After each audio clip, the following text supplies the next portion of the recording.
7 फरवरी 2023 को राजेश पाठक द्वारा प्रेस वार्ता का आयोजन किया गया, जिसके चलते उन्होंने यह खुलासा किया कि विधायक श्री प्रदीप जायसवाल जी द्वारा लगाए गए सभी आरोप गलत एवं निराधार हैं। अपने व्यक्तिगत स्वार्थों की पूर्ति न होने के कारण ऐसे गलत सलत और संस्कार विहीन भाषण दे रहे हैं, जो कि उचित नहीं है। जनता के हित की आड़ लेके वे स्वयं का उल्लू सीधा करना चाहते हैं, जो कि बहुत गलत है। जनता से उनका कोई लेना देना नहीं है। वे बस अतिरिक्त आमदनी के लिए ऐसा कर रहे हैं और जनता को बेवकूफ़ बना रहे हैं। हमारा समाज और हम इस बात की कड़ी निंदा करते हैं और ऊपर वाले से उनको सद्बुद्धि देने की कामना करते हैं। बालाघाट से अभिषेक सोनी की रिपोर्ट। खुद भागीदार हैं। आज की तारीख में भी उनके ही मकान में हमारा रेत घाट का ऑफिस चल रहा है और वो अभी से नहीं चल रहा, विगत करीब 15 वर्षों से चल रहा है। तो ये सारी चीज़ें उनके सब संज्ञान में है।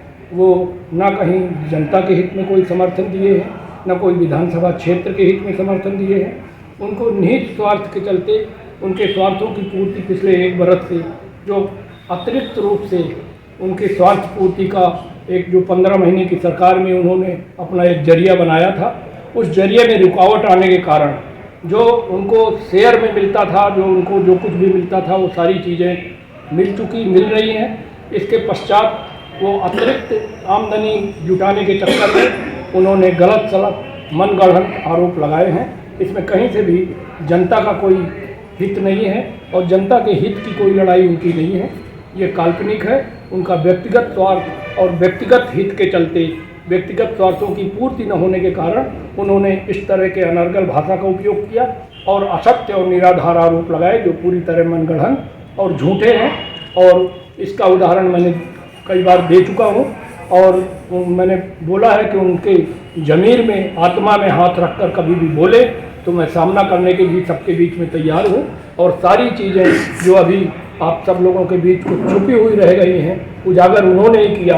हमने तो आज तक कभी चर्चा नहीं किया प्लेटफार्म में बाहर, लेकिन वो माँ के दरबार में माँ की गाली देना और संस्कार विहीन बातें करना, जो आज उन्होंने आजकल पिछले कुछ समय से, कुछ महीनों से ये एक अपनी बोली भाषा में संस्कारों को दिखाते हैं, उससे जाहिर होता है कि वो शराब के नशे में और पैसे के नशे में ये सब बातें बोलते हैं, जिसकी हमारे सब इष्ट मित्र लोग, हमारा समाज कठोर शब्दों में उसकी निंदा करता है और उनसे ये चाहता है कि भगवान उनको सद्बुद्धि दे और अपनी बोली भाषा और आचरण में लगाम।